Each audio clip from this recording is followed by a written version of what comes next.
Seguimos analizando imágenes con la ayuda de los profesores Pilar Carrera y Genaro Talens, quienes hoy nos proponen recordar el talento, la eficacia y la singular mirada de la cineasta filonazi Leni Riefenstahl. Bueno, cineasta y bailarina y actriz y fotógrafa y buceadora y antropóloga, ¿no? Bienvenidos. Gracias. ¿Quién fue, ¿no?, esta señora, ¿no? Bueno, fue un personaje, por supuesto, controvertido, ¿no? Como cineasta, tú lo has dicho también, una cineasta rupturista, buena conocedora del lenguaje cinematográfico y sus conocimientos, bueno, los puso en marcha o los plasmó en este caso haciendo un documental, que es del que hablamos ahora, El triunfo de la voluntad, que reflejaba o documentaba uno de los encuentros en Nuremberg de la cúpula nazi. Ella era, quiero decir, partidaria, ¿no?, de los nazis, era amiga de Hitler. Bueno, yo no sé si era partidaria, ella siempre negó que fuera partidaria. Lo que es verdad es que era una mujer muy inteligente, con un gran conocimiento del lenguaje, y bueno, si le ofrecieron hacer esto, de alguna forma se aprovechó. Ella siempre se defendió de alguna manera de ser estrictamente. Eso sería entrar en el interior de la psicología del personaje, que yo no lo sé. Lo que sí sé es que era una artista bastante original, con muchas ideas, y que luego ha sido imitada incluso por personas que pensaban lo contrario de lo que ella ofrecía en sus películas, ¿no? Yo creo que hay que verlo bajo este prisma, ¿no? Cómo ella puso en marcha y utilizó determinados dispositivos del lenguaje cinematográfico, determinados dispositivos cinematográficos que luego se demostraron eficaces, se demostraron efectivos desde el punto de vista del espectáculo, de la creación de ese contexto, ¿no?, espectacular, y que fueron utilizados por cineastas de muy diverso signo. Entonces creo que es más fructífero quizás analizarlo desde esa perspectiva. Por supuesto está la cuestión importante de arte, política, de hasta qué punto ella era consciente de lo que estaba haciendo. Podríamos hablar también realmente del efecto que este documental tuvo o no tuvo, hay varias hipótesis también, ¿no? Pero creo que es mejor analizarlo desde ese punto de vista. Sí, porque hay incluso quien dice que, en fin, que el efecto también tenía una doble faz, ¿no? Porque se ven muchas cosas, no solo se ve lo que se supone que tenía que verse, ¿no?, que es la exaltación del régimen nazi, ¿no? Se ven otras cosas. De también. todas maneras, es que ella utilizaba el lenguaje para intentar enganchar al espectador. Quiero decir, posiblemente, si eso luego ha podido ser utilizado para engancharlos en otro tipo de ideología, es un tema bastante interesante, ¿no? Es como antes comentábamos, si es necesario tener una ideología de tipo comunista para admirar a Einstein, ¿no? Pues quiero igual, decir ¿no? que se puede hasta cierto punto abstraer uno de eso para analizar exactamente cómo lo hizo, porque lo que hizo es muy peligroso, pero lo hizo muy bien. Muy bien. Y de alguna manera desmontarlo ayuda a desmontar cómo te manipulan. Claro, te ayuda a defenderte, ¿no?, de eso. Date cuenta de que esto que está tipificado como un documental que está hecho en el año 34, rompe totalmente con lo que eran las convenciones características de los noticiarios, que era una cámara fija filmando. Entonces ella dota a digamos que convierte eso que se entendía como el registro de lo real, realmente en un espectáculo, ¿vale? Entonces se salta todo tipo de convenciones, la cámara ya no está fija. De hecho, creo que había 35 cámaras, ¿no? Muchísimas cámaras, o sea, era todo un despliegue impresionante. No hay voz en off. Es decir, prácticamente, luego veremos el comienzo del filme, pero ahí en el que no hay palabras ni se dice nada, no hay esa especie de voz en off que más o menos lee por el espectador las imágenes. Es decir, eso era una ruptura total. Digamos que la historia se cuenta a través de los protagonistas, a través del montaje, por supuesto, y a través de la elección muy cuidadosa de imágenes que en el fondo lo que hacen es evocar en el espectador conocimientos o historias que él ya conoce.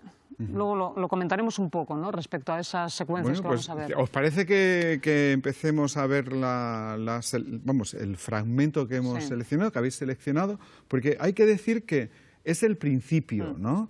Y queréis que se vean precisamente los títulos de crédito, aunque esté en alemán, porque tiene importancia, ¿no?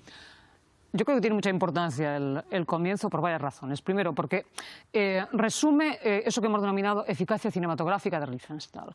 Porque lo que hace ella ahí es establecer ya el contexto en el que se va a desenvolver el film, que es en el de una Alemania que se retrata como una Alemania humillada, una Alemania a la que se ha de alguna manera sometido históricamente a condiciones deplorables de las que hay que resarcirse. Esta es la idea.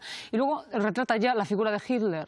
Y vamos a ver cómo Hitler aparece, por una parte, como el salvador y se evoca a un salvador, se evoca a la religión, al cristianismo claramente, vamos a verlo. Y, por otra parte, asociado también a ese otro espacio, el espacio clásico de la Roma imperial. Y esto simplemente con imágenes. Luego podemos comentarlo con más detalle, pero ¿te parece, Genaro? Lo mejor es ver la imagen y vamos a verlo y luego comentamos, ¿vale?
La verdad es que resulta difícil sustraerse, ¿no?, a la emoción. Quiero decir, estás sintiendo, ¿no?, que algo muy importante va a suceder, ¿no? Y eso sin haber visto el resto y sin entender el alemán, porque yo no sé muy bien, bueno, sí lo sé porque lo había visto antes con subtítulos en inglés, pero en general yo creo que aunque no entiendas exactamente lo que dicen las leyendas estas iniciales, ya estás predispuesto, ¿no? Aluden a los 20 años de que empezó la Guerra Mundial, a la humillación que había sentido Alemania, ¿no?, alemán, a la llegada de Hitler como el momento del resurgimiento también. Y luego, bueno, pues se asocia primero ese avión en el que viene Hitler, vemos que desciende de los cielos claramente, en un momento dado baja sobre una catedral en la que vemos de manera muy sutil Como la cruz cristiana es sustituida por la esvástica, ya aparece la esvástica sobre los muros de la catedral, y luego ese avión se transmuta, esa sombra se transmuta en el águila imperial. Imperial, claro, porque va además por la carretera, ¿no? Por la calle principal, ¿no? Exactamente. Sí, la sombra, ¿no? Es curioso cómo baja de los cielos, casi como si fuera el Cristo Salvador. Quiero decir, que hay una utilización, yo diría que casi repugnantemente inteligente, ¿no? Porque es que al espectador lo lleva al huerto sin que se dé ni cuenta, ¿no? Totalmente. Y vosotros, a ver, ¿qué creéis cómo fue recibida la película? ¿Qué creéis que sentía la gente que veía esto por primera vez? Bueno, yo no lo sé, pero en cualquier caso, digamos, lo que es evidente es que la propaganda nazi fue capaz de arrastrar a las masas en Alemania, porque si todos los que una vez el nazismo cayó hubieran sido antinazis, el nazismo no habría existido. Quiero decir que es muy fácil a toro pasado, como se dice, claro, desvincularse de lo que ocurrió. Yo imagino que fue muy potente y muy poderoso, porque bueno, lo que las imágenes muestran no está, aunque haya montaje, como decía Pilar antes, no están puestas en escena ni es gente que llevan allí para que aplauda, ¿no? De alguna manera, supongo que influencia tuvo, porque esto es del año 34, es decir, un año después de ganar las elecciones en el Congreso del partido en Nuremberg, y bueno, esto no se derrumbó hasta el 45, o sea que... Claro, también es un momento en el que todo el tema del Holocausto aún está por venir, ¿no? Claro. Sí, claro, por supuesto. Bueno, obviamente Leni Riefenstahl siempre se defendía diciendo que ella en aquel momento tampoco sabía lo que iba a ocurrir después, ese enjuiciamiento a posteriori. Bueno, pero en todo caso sí que es cierto que aquí se veían venir ya ciertas cosas, ¿no? Era una militarización absoluta de la vida social, civil, ¿no? De la vida civil. Es muy curioso porque ella, además, tenía muy claro lo que se iba a representar ahí esencialmente. Y ella decía, aquí solo hay dos protagonistas, y eso lo vemos claramente después en la película, esencialmente. Hitler, esto es el salvador, tal como se planteaba aquí, de la nación alemana, y las masas, el pueblo. Y luego tenemos a los, que es muy curioso, como están filmados, a todos los otros miembros de la cúpula nazi, que actúan de alguna manera de forma coreográfica e introducen a Hitler. Es decir, Hitler nunca se alaba en principio a sí mismo, son los otros siempre quienes le alaban, ¿no? Hablábamos ahora del efecto que pudo tener esto. Bueno, por muy buena que sea la propaganda, normalmente es muy difícil moldear completamente la mente de la gente, salvo que se recurra ya, digamos, que se incentiven algunas cosas, algunos rasgos, algunos patrones, algunas creencias que ya están allí. Y que de alguna manera esas creencias, que a lo mejor en otro momento se considera que evidenciarlas está mal o es punible, de repente se convierten en lícitas e incluso en épicas. Esta es una de las cuestiones importantes. Yo, viendo la película, no el trocito que hemos visto, sino bastante más, ¿no? Se me venía a la cabeza dos películas. Una, El gran dictador, de Chaplin, y otra, Ser o no ser, de Lubitsch, en la que hay una parodia, en parte, de algunas de las cosas que se ven aquí. Sí, bueno, en el caso de la película Chaplin, que es curioso que está hecha en el año 40, es decir, cuando todavía la bestialidad del Holocausto no ha empezado, pero donde se ve muy bien esta especie de retórica en los discursos, porque incluso en la película Chaplin, cada vez que habla se cae hacia adelante el micrófono, esta especie de agresividad. Y bueno, la película de Lubitsch es más sutil, pero es igualmente... con el momento determinado en que todos están diciendo Heil Hitler, y cuando entra el actor que lo representa dice Heil myself. Yo mismo, ¿no? Heil es yo mismo, ¿no? Claro, y date cuenta también de que aquí lo que está haciendo Riefenstahl hasta cierto punto es creando, digamos así, el personaje de Hitler. Es decir, en gran medida la representación posterior de Hitler en películas ya no pro-nazis, sino también antinazis, toman o retoman los patterns que Riefenstahl estableció. Y, de hecho, por ejemplo, esta película ha sido, muchísimos fragmentos del documental han sido recuperados después por directores de convicciones muy distintas, ¿no? Hablamos de Capra, ¿no? Hace un momento, extensivo, ¿no? efectivamente, de metraje del Triunfo de la Voluntad, es Frank Capra en una serie, en Why We Fight, que... en fin, porque nosotros luchamos, ¿no? Sí, porque combatimos, ¿no? Que obviamente no era sospechosa de filiación en absoluto pro-nazi. Claro, no, de hecho él estaba... Fue un encargo del gobierno, ¿no? Claro, además estaba dentro del New Deal, ¿no? El propio Capra, ¿no? Se consideraba como una persona concernida, ¿no? Por la manera de ver el mundo del New Deal, ¿no? De Roosevelt. Bueno, me están diciendo hace un rato que tenemos que terminar, pero esto apenas acaba de comenzar.